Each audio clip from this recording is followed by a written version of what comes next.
Hey everyone, welcome back to Investopedia India, World of Wealth Creation with Shefali. आज के video में हम discuss करेंगे कि अगर आपको रोज़ारी बायोटेक आईपीओ में अलॉटमेंट्स मिले हैं, अगर आपको शेयर्स इश्यू हुए हैं तो आपको क्या करना चाहिए। अभी जो प्रीमियम लिस्टिंग हुई है इसका बेनिफिट लेना चाहिए या फिर लॉन्ग टर्म के लिए शेयर को होल्ड करना चाहिए।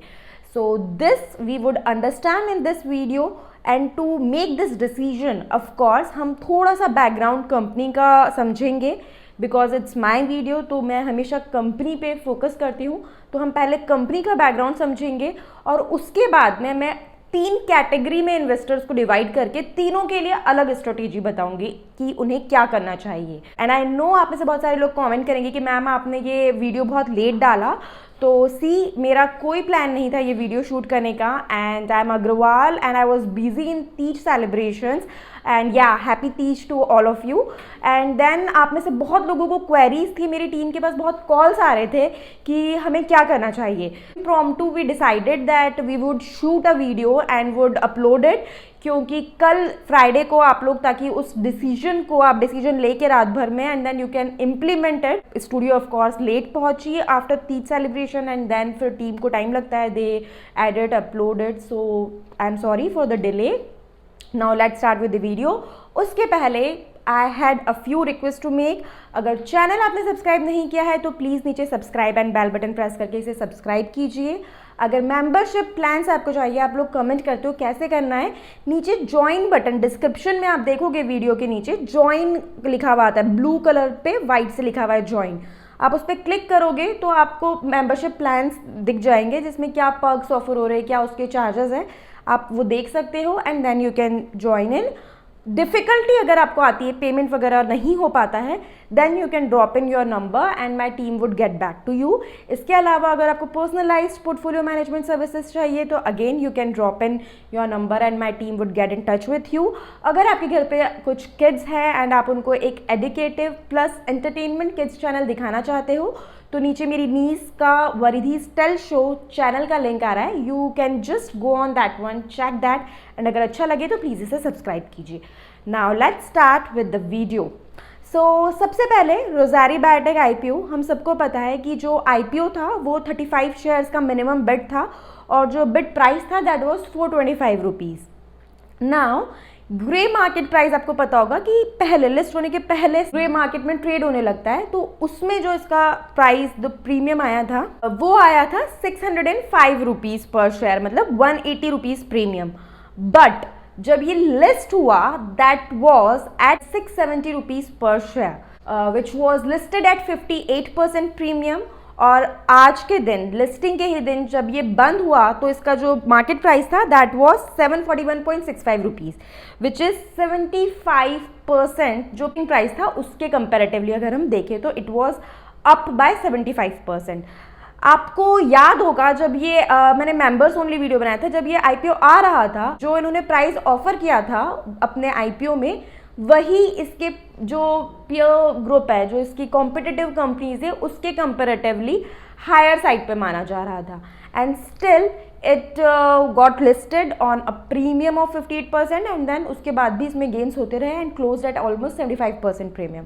सो समझते हैं ऐसा क्यों एंड क्या फ्यूचर में भी ये इसी तरह की ग्रोथ दिखाएगा, क्या हमें होल्ड करना चाहिए, क्या हमें सेल करना चाहिए। IPO was subscribed overall 79 times, out of which जो रिटेल इन्वेस्टर्स थे उनका 7 टाइम्स सब्सक्रिप्शन था उनकी कैटेगरी का।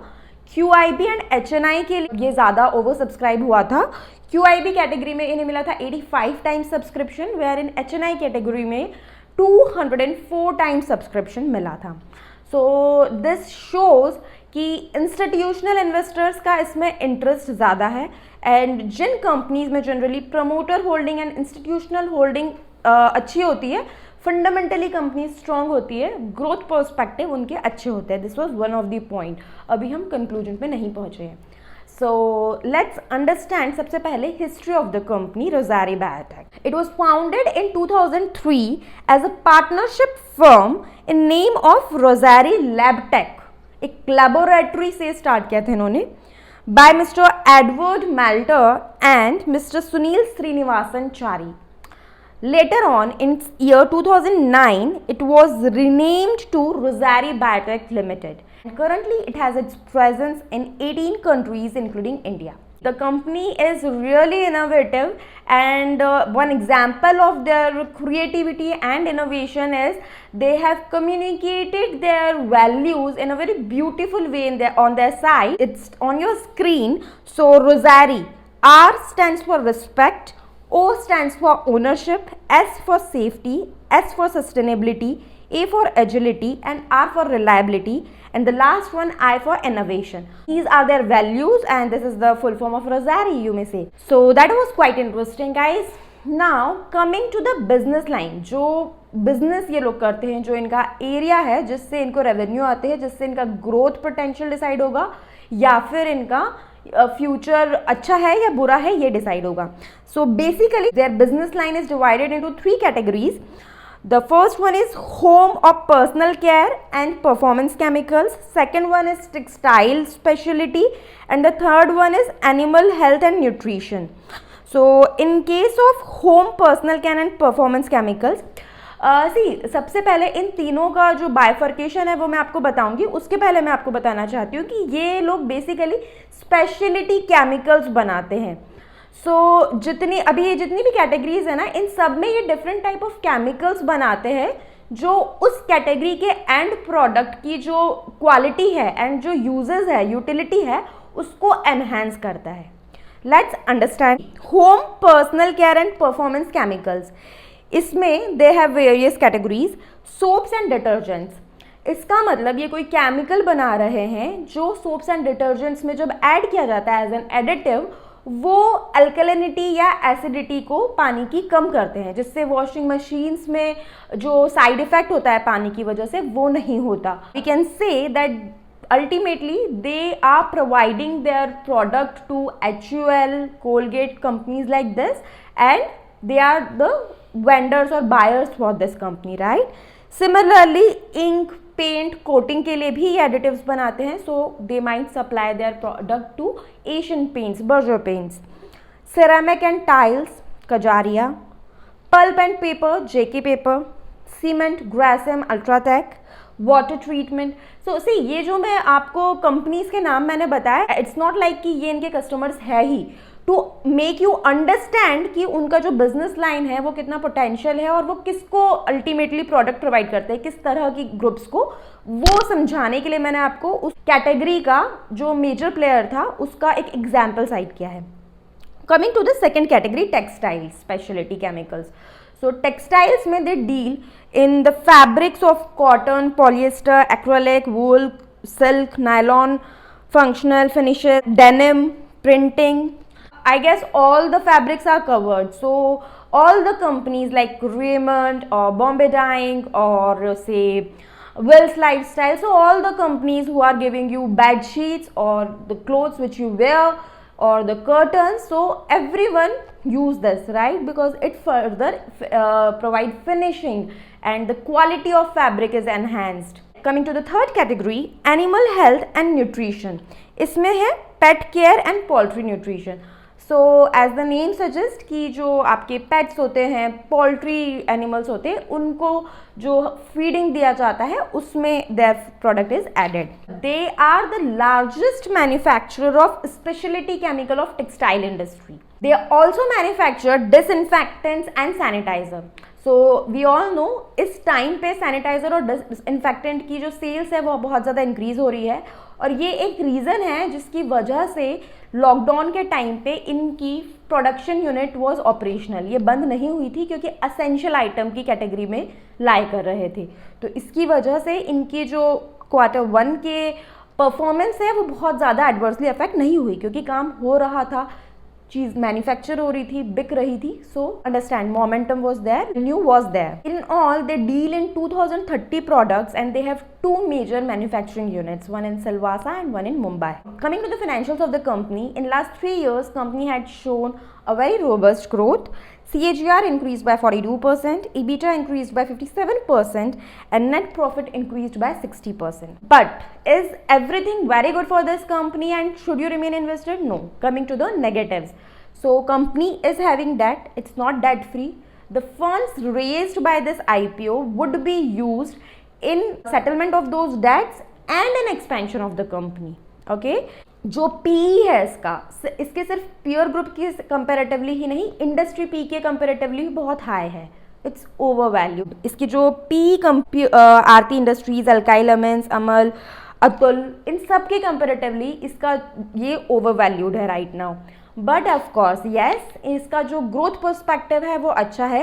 ये टेक्सटाइल और दूसरी चीज़ों में अपना जो एक्सपोजर है, रेवेन्यू एक्सपोजर, जो रेवेन्यू गेन हुए उसमें अपना फोकस कम करके they are increasing in FMCG and personal care, और ये रीज़न है कि ये अभी ग्रोथ ट्रैक पर है एज कंपेयर टू इसके peer group. ROE and ROCE are pretty good for the company. In fact last 5 years में लिस्टिंग के टाइम पे जो प्रीमियम लिस्टिंग में कंपनीज लिस्ट हुई है उसमें टॉप 11 कंपनीज में ये रोज़ारी बायोटेक IPO आ रहा है। So now coming to the strategy कि आपको क्या करना चाहिए। So let's divide our investors in 3 categories: low risk appetite investors, moderate risk appetite investors and high risk appetite investors. Coming to the low risk appetite investors, जिनकी risk बहुत कम है, जिनके पास funds availability invested रहने के लिए बहुत कम है, ऐसे इन्वेस्टर्स को ये जो लिस्टिंग गेन्स है इसमें अपना प्रॉफिट बुक करके एग्जिट कर लेना चाहिए कल, क्योंकि देर आर 2 reasons कि इसके प्राइस नीचे जा सकते हैं। 1, market is really volatile, index अभी बहुत ओवर प्राइज्ड है। सेकेंड, ये स्क्रिप्ट अपने आप में भी बहुत ओवर प्राइज्ड है as compare to industry PE, as compare to the peer group. तो करेक्शन के डेफिनेटली चांसेस है। So low risk profile people can book 100% profit and can exit. Coming to the second category, moderate risk investors. So see, अगर आपने let's take an example कि आपने सिर्फ एक lot size के लिए यानी 35 शेयर्स के लिए अप्लाई किया था। अगर आपने 35 शेयर्स के लिए अप्लाई किया था, so the amount you invested is 35 into 425 rupees, that is 14,875 rupees, correct. अभी आपके वो 35 शेयर्स को अगर मैं करंट मार्केट प्राइस से मल्टीप्लाई करूँ, that is 741.65 into 35, so the value of those shares is 25,957, correct? Now see, what you can do is you can sell 20 shares. 20 shares अगर आप सेल करोगे करंट मार्केट प्राइस पे, तो जो आपका investment value था वो आप अपना वापस निकाल लोगे, and remaining 15 shares you can hold on for long term, ताकि जो फ्यूचर में कंपनी ग्रोथ शो करेगी उसका आपको बेनिफिट मिलेगा and everything would be your profit, क्योंकि आपने अपना कॉस्ट तो निकाल लिया है। अगर थोड़ा कम भी आया स्टॉक तो भी आपको लॉस नहीं है, और अगर बढ़ा तो भी आपको लॉस नहीं होगा, आप अपना जो प्रॉफिट है वो आपका बढ़ता जाएगा। जैसे for example Larsen and Toubro infotech का जब आया था IPO, तो आई रिमेंबर वो 740 पे लिस्ट हुआ था, and that was, I don't remember exact amount जिस पे IPO आया था, बट उससे वो प्रीमियम पे हुआ था। So many people booked profit, but then वो बढ़ते बढ़ते it touched 1400-1500 levels. I would suggest if you are having moderate risk and you have funds, so you can just take out your investment amount and can keep the 15 shares to see कि company कैसा perform करती है। But remember वो आप long term के लिए hold कर रहे हो, क्योंकि अभी इतना ज़्यादा ग्रोथ शो कर दिया and market is volatile, so I don't know कि 6 months 1 year में ये जस्ट डबल हो जाए, एंड जिस तरह का मार्केट है हो सकता है ये डबल भी हो जाए। So that's why I'm saying sell 20, hold 15. Coming to the third category, high risk investors. So see, high risk investors, for them it's like they can hold all the 35 shares allotted to them and they can see how it goes. It's a risky game, yeah. It can grow now from here, it can become double also, and it can go down also. So it's like risky game. So that's why I said it's the strategy for the high risk investors. ये जो example मैंने आपको calculation का बताया, ये 1 lot size के लिए बताया 35 शेयर्स के लिए। नाउ आपने जितने भी लॉट साइज के लिए अप्लाई किया था, जो भी आपको अलॉटमेंट हुआ है, you can just multiply and calculate the numbers accordingly. So this was all about the suggestion from my side, but definitely before taking any decision please do your own research, do your own analysis and then decide. So I hope आपको ये video अच्छा लगा। अगर ऐसा है तो please इसे like कीजिए, शेयर कीजिए। Thank you so much.